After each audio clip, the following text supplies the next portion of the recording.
জানো তো, জীবনের একটা সত্যি কথা কি, মেয়েরা যখন ভালো থাকে, মনটা যখন তাদের শান্তিতে থাকে, তখন সামান্য জিনিসেও হাসতে পারে। বাসন মাজতে মাজতেও তারা হাসি খুশি আনন্দ খুঁজে নেয়, কারণ তখন তার মনটা হালকা থাকে, ভিতরটা ভেঙে পড়ে না।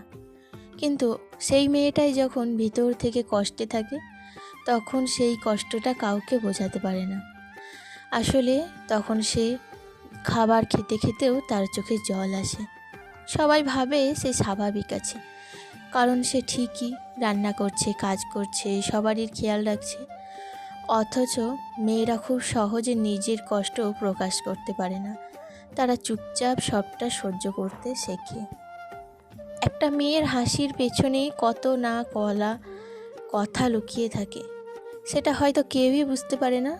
সারাদিন সংসারের জন্য নিজেকে ব্যস্ত রাখে, সবাইকে ভালো রাখার চেষ্টা করে, কিন্তু দিনের শেষে যখন নিজের জন্য একটু সময় পায়, তখন বুকের ভিতরের চাপা কষ্টগুলো যেন আরও বেশি অনুভব হয়। তাই একটা মেয়েকে সত্যি ভালো রাখতে হলে শুধু বড় বড় জিনিসের দরকার হয় না, দরকার একটু সম্মান, একটু ভালোবাসা, আর মন খুলে দুটো কথা বলার মানুষ। কারণ মেয়েরা খুব ছোট ছোট যন্ত্রেই সুখ খুঁজে নিতে পারে, আর অবহেলা পেলে ভিতর থেকে একদম চুপ হয়ে যায়। জীবনে সব মেয়ে হয়তো মুখে সব কথা বলে না, কিন্তু তাদের নীরবতা অনেক কিছু বলে দেয়। নমস্কার, কেমন আছো সবাই? আশা করছি সবাই খুব ভালো আছো, আর আমরাও বেশ ভালো আছি। আমি সুমি। আজকে আমার আরও একটি নতুন ব্লগে তোমাদের অনেক অনেক স্বাগত জানাই। সকাল থেকে অনেক কাজের চাপ ছিল, রান্নাবান্না দেখতেই পেলে সমস্তটা কমপ্লিট হয়ে গেছে। অনেক দিন হয়ে গেল ভাজা মশলা করা ছিল না, শেষ হয়ে গেছিল। ভাজা মশলাটা করে কোটোর মধ্যে ভরে রাখলাম। তারপর একটু কুমড়োর তরকারি করেছিলাম, সেই ভাজা মশলাটা একটু ছিটিয়ে সমস্ত রান্নাবান্না কমপ্লিট করে গ্যাস মুছে এখন এসেছি ঘরে। কালকে বেশ কিছু জিনিস আনতে দিয়েছিলাম বাজার থেকে, আর এখন আমি সেগুলোই ভরছি। আসলে কি বলো তো, সংসারের নিত্যদিনের কিছু না কিছু চাহিদা থাকেই, সেটা কিন্তু নিজের জন্য না, সংসারের জন্য। অনেকে ভাবে যে তোমরা এটা আনো ওটা আনো বলেই যাচ্ছ, মেয়েরা তো এটাই করে, কিন্তু তারা কেন করে? তাদের সংসারের জন্য করে, এটা কিন্তু কেউ বোঝার নেই। যাই হোক, এদিককার কাজ শেষ করে এখন এসেছি ওপরে।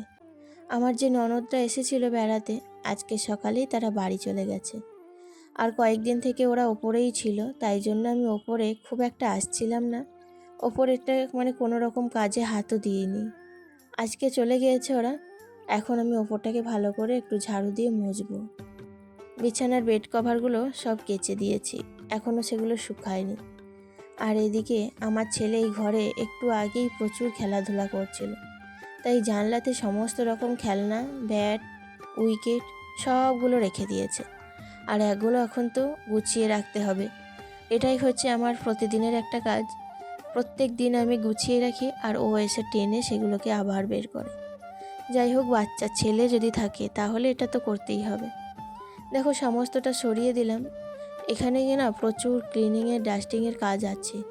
আজকে আর ওসব কাজে হাত দেব না, একটু ওপর মুছে নেব, তারপর কিন্তু মেঝেগুলো ভালো করে আগে মুছব। পরের দিন, নেক্সট দিন সমস্তটা একটু একটু করে সামলাবো। আসলে এগুলো তো পরিষ্কার করেই রাখি না, লোকজন এলে দেখবে জায়গাটা একটু অপরিবর্তন হয়। তাই জন্য কিন্তু আমি এই সমস্ত জিনিস আস্তে আস্তে আবার আগের মতো গুছিয়ে রাখবো। আর একদিনে তো সবটা সম্ভব না করা, অতটা এনার্জি নেই। সকাল থেকে ধরো সংসারের কাজ, নিত্যদিন যেগুলো থাকে, সেই কাজগুলো কমপ্লিট করে লাস্টে তখন এইগুলো করতে এসেছি। আজকে সকাল থেকে ভীষণ একটা গরম ধরেছে জানো, তার মধ্যে শরীরটাও খুব একটা ভালো নেই আমার। মাথায় প্রচণ্ড যন্ত্রণা করছে, আসলে মনে হয় সর্দি লেগে গেছে। আর এই সর্দি লাগলে আমার খুব কষ্ট হয়, বিশেষ করে প্রথম দিন তো প্রচুর কষ্ট হয়। রাত্রে ঘুম আসে না জানো, দুটো নাকেই কিন্তু নিঃশ্বাস পড়ে না, এত কষ্ট হয় কি বলবো তোমাদের। সকালে একটা প্যারাসিটামল খেয়েছিলাম, এখন বলেই এই কাজগুলো আমি কমপ্লিট করতে পারছি, উঠে দাঁড়াতে পারছি। আবার কিন্তু এই স্নান টান করে খাওয়া দাওয়ার পর আরও একবার ওষুধ খেতে হবে। আজকে টিউশনি ভাবছিলাম যে যাব না, কিন্তু গেলাম, গিয়ে কিন্তু ঘুরে আসতে হয়েছিল জানো তো। আর ওই যে গিয়ে ঘুরে আসতে এত বিরক্তি লাগে তখন যে কি বলবো। আর প্রচণ্ড গরম ধরেছে, আবহাওয়াটা খুব একটা ভালো নেই। ছেলেরও সেই কবে থেকে ঠান্ডা লেগেছে, ওর সর্দিটাও ভালো হচ্ছে না। সমস্ত ডাক্তার দেখানোর ওষুধগুলো শেষ হয়ে গেছে।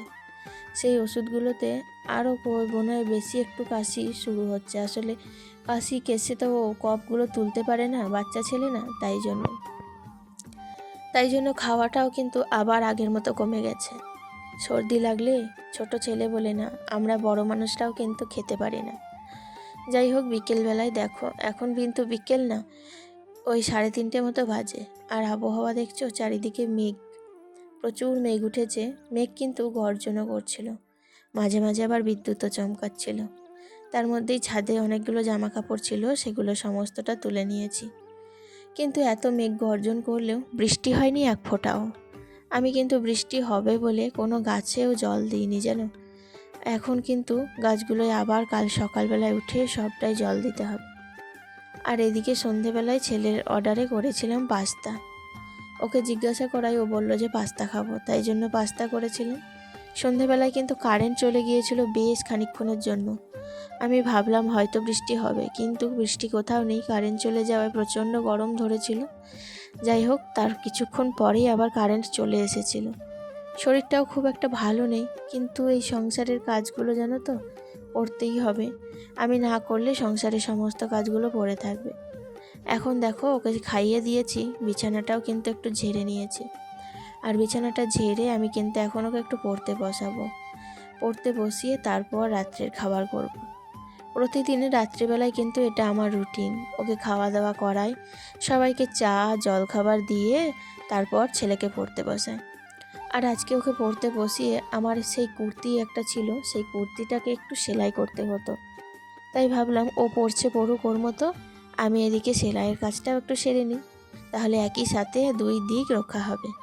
অনেক দিন থেকেই ভাবছিলাম যে সেলাই করব, কিন্তু সেলাইটা সময় করে উঠতে পারছিলাম না। সন্ধেবেলায় এত কাজ করার পর যখন টায়ার্ড হয়ে গেছিলাম, তখন মনে হচ্ছিল যে থাকে, আজকে আর করব না, কালকে দেখা যাবে। এই রকম করতে করতে আমার অনেকগুলো কাজ পেন্ডিং পড়ে আছে। কতগুলো শাড়ি যে আয়রন করতে বাকি আছে কি জানি। একদিনে কবে যে কমপ্লিট করব এগুলো আমি নিজেও জানি না। আলমারিটাও একটু অগোছালো হয়ে আছে, ওটাকেও পরিষ্কার করতে হবে। যাই হোক, এদিকে ছেলেকে পড়াশোনা করিয়ে দেখো রাত্রের জন্য করেছি একটু গরম গরম বেগনি ভাজা। গরম গরম বেগনি, তার সাথে করেছিলাম 2টো ডিমের মামলেট। আসলে কি বলতো, জলছাকা ভাত আছে, জলছাকা ভাতের সাথে গরম গরম বেগনি আর গরম গরম ডিমের মামলেট অসাধারণ লাগবে কিন্তু খেতে। আর এমনিতেও তো আমার শরীরটা খুব একটা ভালো নেই, রাত্রিবেলায় তেমন একটা কিছু করি না। লোকজন যখন আসে তখন কিন্তু একটু রুটি টুটি করি, তাছাড়া এমনি আমাদের টুকিটাকি কিছু ভাজাভুজি করে নিই, দিনেকার ভাত থাকে ওই দিয়েই কিন্তু আমরা চালিয়ে নিই। এদিকে বাবু কিন্তু ঘুমিয়ে গেছে, তোমরা দেখতেই পাচ্ছ, খাটে শুয়ে আছে। আর আমি একটু নিজের জন্য সময়টা বের করে নিয়েছি। নিজে একটুখানি ফ্রেশ হয়ে মুখে একটুখানি ক্রিম লাগিয়ে নিচ্ছি। আমি ব্যবহার করছি ল্যাক্টোক্যালামাইনের লোশন, অয়েল ফ্রি লোশন যেটা বলে। এই লোশনটাই কিন্তু আমি এখন ব্যবহার করছি, তাছাড়া দিনের বেলায় ময়শ্চারাইজার লাগাই। যাই হোক, এদিকে দেখো সমস্ত কাজ কমপ্লিট করে এখন মশারিটা ছেলেকে টাঙিয়ে দেব, প্রচণ্ড মশা যে। যাই হোক, দেখো সমস্ত কাজ শেষ, এখন আমিও কিন্তু একটু রেস্ট নেব।